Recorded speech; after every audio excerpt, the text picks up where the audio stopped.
Baik, terima kasih rakan kita Daud Iskandar dan Atul. Bismillahirrahmanirrahim. Assalamualaikum warahmatullahi wabarakatuh. Selamat pagi dan salam sejahtera.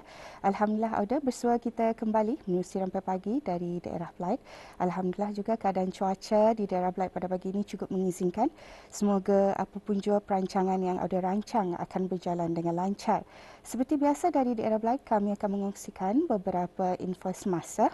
Antaranya ialah mengenai jadual program vaksinasi kebangsaan iaitu PVK bagi pelajar-pelajar berumur 12 sehingga 17 tahun akan diteruskan sehingga Khamis 18 November 2021 yang diadakan di Pusat Pembelajaran dan Perkembangan Kesihatan iaitu LDC Hospital Sri Sri Begawan Kuala Blyth. Dan pada hari ini 10 hari bulan November iaitu hari Rabu, pelajar-pelajar yang akan menerima program vaksinasi kebangsaan ialah dari Sekolah Rendah Sungai Tali Lumut, Sekolah Rendah Sungai Liang, Sekolah Rendah Penaga, Sekolah Rendah Lumut, Sekolah Rendah Muhammad Alam, Sekolah Rendah Paduka Sri Begawan Sultan Omar Ali Saifuddin, Sekolah Menengah Perdana Wazir. Dan sementara itu, sekolah bagi St. Margaret School sebetulnya akan menerima pada hari ini sehingga Jumaat iaitu 10 hingga 12 November. Ibu bapa ataupun penjaga pelajar dinasihatkan ya untuk merujuk ke sekolah ataupun institusi pendidikan masing-masing bagi mendapatkan waktu giliran vaksinasi. Dan pastikan anak-anak habis kita berserapan pagi bersedia dengan dokumen-dokumen yang diperlukan iaitu borang persetujuan dan borang screening quest. Kepada ibu bapa dan penjaga, sila pastikan ya untuk mengemas kini aplikasi Bru Health anak-anak habis kita dan menyediakan nombor Bru HIMS para pelajar. Itu dia ada satu info semasa. Apa kata seterusnya kita beralih untuk mengikuti bahan visual yang telah pun disediakan untuk edisi hari ini. Assalamualaikum warahmatullahi wabarakatuh. Awak bersama saya Zulhim Ibrahim dalam rancangan Rampai Pagi segmen Daerah Blyth.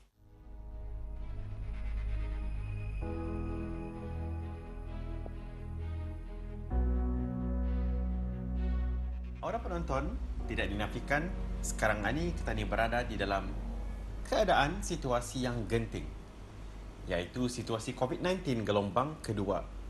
Banyak rutin harian masyarakat yang sudah berubah akibat COVID-19 gelombang kedua ini. Seperti contoh seorang guru yang sebelum ini bekerja berinteraksi dengan masyarakat dan sekarang ini terpaksa bekerja melalui medium alam maya. Dan seperti contoh lagi, seorang pegawai masjid yang sebelum ini menjaga solat waktu, solat berjemaah dan sekarang ini hanya tinggal menjaga azan sahaja. Apa kata kita didengarkan sedikit ulasan daripada beberapa individu yang gelombang kedua ini memang memberi impak kepada mereka. Jom kita didengarkan.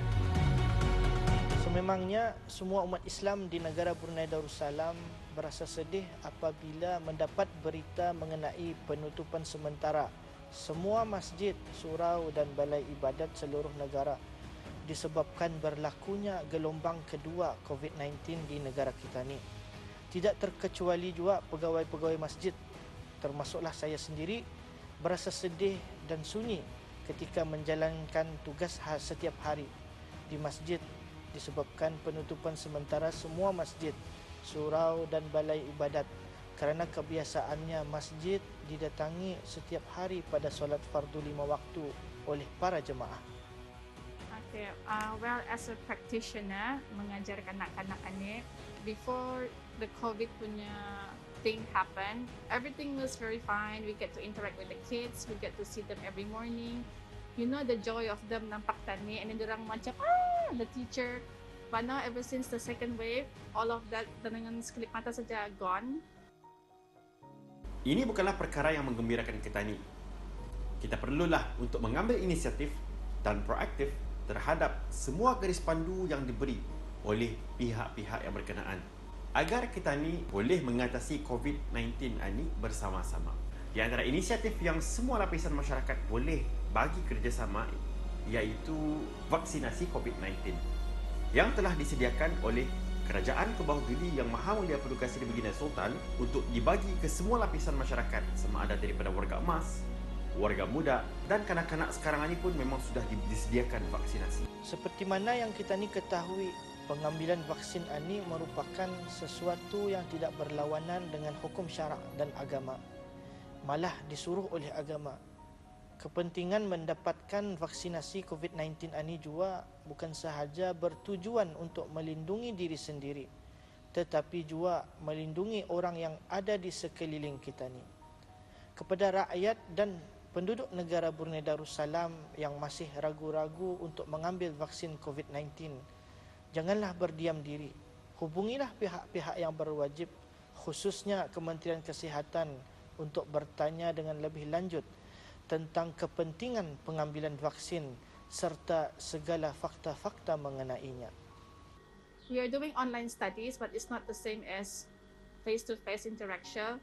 We cannot smell them, we cannot sense them, we cannot touch them in the way that we cannot help them build up their emotions and then their intellectual. So it's not going to be the same again. Jadi lekastah kita ni bervaksin bagi menyokong program vaksinasi negara yang berjalan pada masa ini, agar COVID-19 ini bukan lagi suatu pandemik di negara Brunei Darussalam. Malahan ia menjadi suatu endemik yang wujud dalam kehidupan seharian kita ni.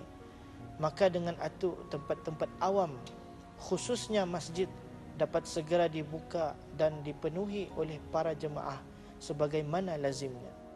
Lekaslah kita ni bersama-sama bervaksin agar masyarakat negara Brunei Darussalam khususnya dapat menjayakan sebagai sebuah masyarakat yang taat akan perintah Allah Subhanahu Wa Taala, iaitu didahului dengan berdoa, berusaha, berikhtiar dan barulah kita ni bertawakal. Insya-Allah berkat kebersamaan dan kesabaran kita semua, mudah-mudahan kita akan berjaya mengatasi krisis ini. So orang ramai di luar sana, lakastah bervaksin. Jangan terbanyak fikir, jangan terbanyak urit. Lakastah bervaksin so that everything can come back to normal.